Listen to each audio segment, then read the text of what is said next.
नितिन जी, एक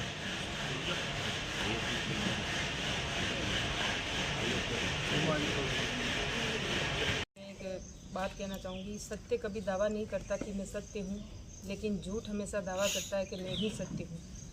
आज दिनांक 6 तारीख को मेरे दादाजी ने मुख्यमंत्री जी को पत्र रखकर प्रेस कॉन्फ्रेंस की, जिसमें उन्होंने बताया कि मेरे द्वारा उनको परेशान किया जा रहा है, जबकि मेरी दादाजी से बात हुए 4 साल हो गए हैं। सिर्फ पार्टी का जब टिकट मिला था उस समय उनसे आशीर्वाद लेने गई थी, जिसकी फ़ोटो मेरे पास है, मैं भी आप सभी को दूँगी। मैं जब प्रधान बनी तब बेसरोली की जनता ने मुझे प्यार और सम्मान दिया, क्योंकि मैं 12वीं क्लास तक वहीं पढ़ी लिखी और दादाजी के पास ही बड़ी हुई हूँ। तो वहाँ की जनता ने जब सम्मान समारोह रखा, उसी के अंदर मुझे 50,000 रुपये दादाजी ने खुशी होकर एक लिफाफे में बंद करके दिए थे। और उन्होंने खुद ने ये रिपोर्ट वहाँ के नांदोली के जो कड़वा साहब पत्रकार हैं उनसे ये रिपोर्ट छपवाई थी और उन्होंने अपनी खुशी से दिया था। उसके बाद में उन्होंने एक दावा और किया है कि उन्होंने 24 साल की नौकरी करके और जितना पैसा अर्जित किया पेंशन आके, उन्होंने जो 54 बीघा ज़मीन खरीदी थी।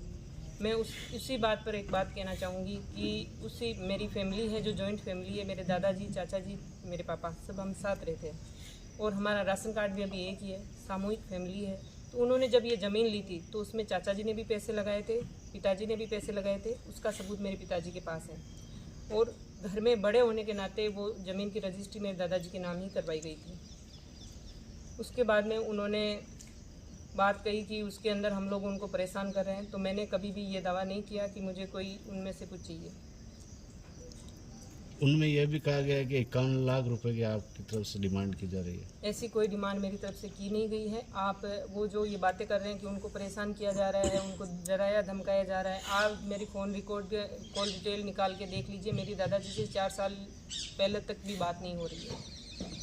आज बात हुई, अभी फ़ोन भी 4 साल हो गए, बात भी नहीं हुई कभी। मैं जब पार्टी की टिकट मिली थी तभी उनसे मिली थी और उनका आशीर्वाद लिया था।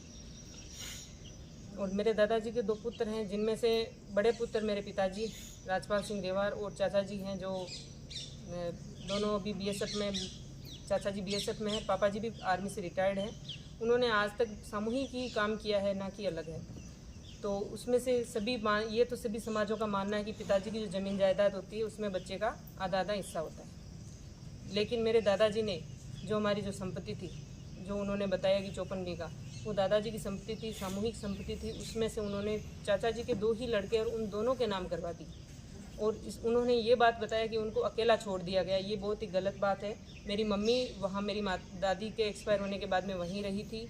फिर मेरे पापा जी जब जहाँ रह रहे हैं उनकी तबीयत ख़राब हो गई, वहाँ गए, तब उन्होंने वापस आए जब तक उन्होंने 2021 के अंदर ये ज़मीन गिफ्टेड कर चुके थे। ये गिफ्टेड की थी, इसलिए हमने इसका विरोध किया था मेरे पापा जी ने। और आज तक मैंने मेरे नाम से कोई भी शिकायत मेरे दादाजी के खिलाफ़ नहीं की है। अगर कोई कागज़ बोलता है तो आप सब उस चीज़ को सबूत के सामने पेश कीजिए। इस प्रकार की फालतू बातें कर कर लोगों को गुमराह और भ्रमित कर कर जनता के अंदर मेरे को बदनाम करने की कोशिश की जा रही है, जिसके अंदर आज आप सभी देख ही रहे हैं कि जो वीडियो आज चल रहा है उसके अंदर बैकग्राउंड में जो लोग हैं, मेरे दादाजी को मोहरा बनाया जा रहा है। मेरे दादाजी बहुत बढ़िया है, मेरे लिए सम्मानीय है।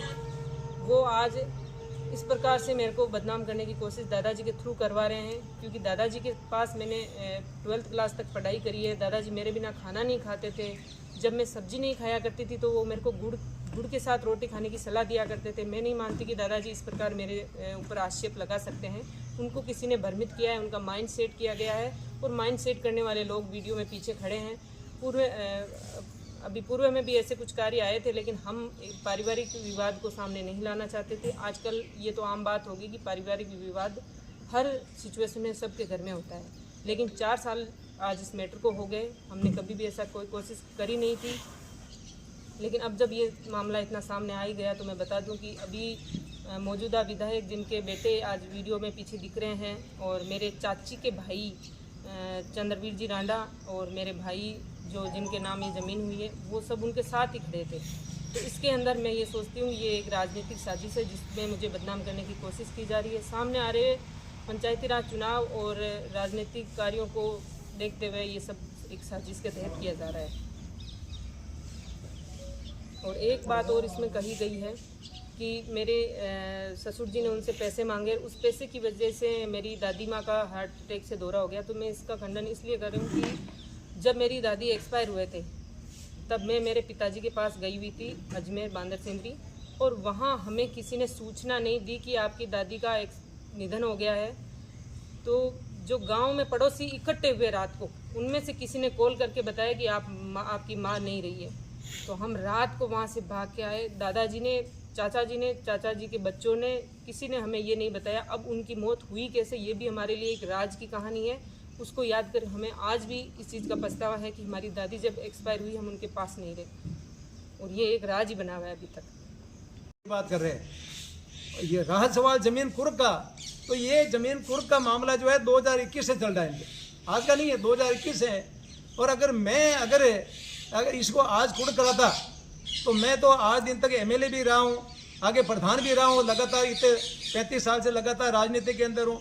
तो मैं अगर इसको कराता तो 2021 के अंदर भी करवा सकता था, 22 में भी करा सकता था, 23 में करा सकता था। या आज सुमिता बिचड़ जो प्रधान बनी है, इनको 4 साल हो गए। तो ये जो अगर हमें कराना होता तो हम पहले भी करा सकते थे, लेकिन हम इस मसले के अंदर, क्योंकि इनका पिता पुत्र का मामला है, ये जाने इनका काम जाने, मुझे कोई ज़मीन इसमें लेना नहीं है, न मुझे कोई संपत्ति लेनी है।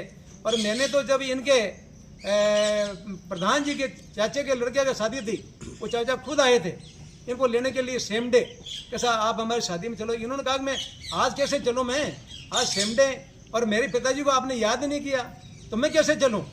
तो हमने तो उनको ये कहा था कि भाई हमको आपको ये हो कि ये संपत्ति मुझे चाहिए तो मैं तो स्टाम्प पे लिख के दे दूँ। इन्होंने कहा कि मैं स्टाम्प पे लिख के दे दूँ। 20 जने आए थे, कम से कम, एक नहीं 20 जने, उनके सामने हमने कहा कि ये हमें नहीं चाहिए, ये तो इन्हीं को चाहिए, ये जाने इनका काम जाने, ये परिवार का मसला है, इसमें मुझे कोई लेन देन नहीं है। तो ये मामला जो है सिर्फ राजनीति का मसला है। राजनीति में मुझे बदनाम करने की बात कर रहे हैं। आज आप देख रही हो कि वीडियो वगैरह उसके अंदर देख लिए कौन कौन से लोग हैं इसके अंदर हैं। एक प्रेसिडेंट एमएलए जाकर हुसैन जी का लड़का उनके साथ में, उनका क्या लेन देना ये बताइए आप। परिवार का सदस्य हो सकता है, चंद्रवीर अंडा है जगह, उसका कोई लेन देन भी नहीं है, क्या मतलब है उनको बात ये। लेकिन ये लोग इनको गुमराह करके और सिर्फ हमें बदनाम करने के लिए, क्योंकि 5-6 महीने बाद में, 5-7 महीने बाद में पंचायत राज के चुनाव आ रहे हैं। तो चुनाव के अंदर ये सोचते हैं कि ऐसा वीडियो हम जारी करेंगे तो जनता के अंदर एक इस तरह का मैसेज आएगा कि इतने बुजुर्ग आदमी को ये तो डरा रहे हैं, धमका रहे हैं, मारने की जो धमकियां दे रहे हैं ये गलत दे रहे हैं। तो ये सिर्फ साजिश है राजनीति के अंदर हमें बदनाम करने के लिए। ये चुनाव को देखते हुए इस तरह का प्रखंड आगे कर रहे हैं जो गलत हैं। इसलिए मैं इसको बिल्कुल गलत समझता हूँ, बिल्कुल निराधार समझता हूँ। और जितने भी उन्होंने वीडियो के अंदर अपनी बातें कही है उनको मैं खारिज करता हूँ। जो वीडियो जो चला है और जिसको मैंने देखा भी है, उसके अंदर मेरी जो पुत्रवधू है सुमिता बिचड़ जो प्रधान है, इनके दादाजी ने जो है मुख्यमंत्री जी को एक पत्र लिख कर दिया और उसमें मेरे पर यह आरोप लगाया गया है कि मुझे जो है श्री राम बिचड़ और सुमिता बिचड़ जो है मुझे वो परेशान कर रहे हैं। इस समय जो ज़मीन वो बता रहे हैं कि ये ज़मीन मैंने जो है 24 साल तक जो है वो अपने इसकी फौज की नौकरी करके मैंने जो पैसा कमाया है उससे पैसे में से मैंने ये ज़मीन खरीदी है।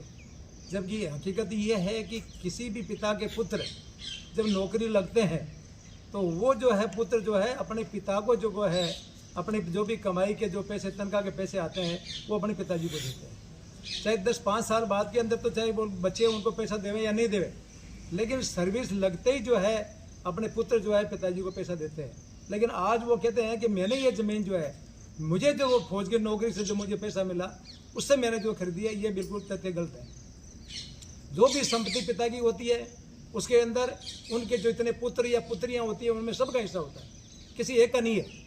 लेकिन इन्होंने जो है ये जो 54 बीघा ज़मीन जो खरीद की बात की है, ये उनके पुत्रों के द्वारा जो तनख्वाह को पैसा मिला उसमें से जो है ये खरीदी गई है। और फिर उन्होंने सबसे बड़ी जो गलती की कि उनका जो बड़ा लड़का है राजपाल सिंह रेवाड़, उनकी कोई इस बात की जानकारी नहीं है, न उनसे कोई सलाह ली गई है। और उन्होंने जो है उनके छोटे पुत्र नरेंद्र सिंह के 2 बच्चे उनके नाम से कर दी।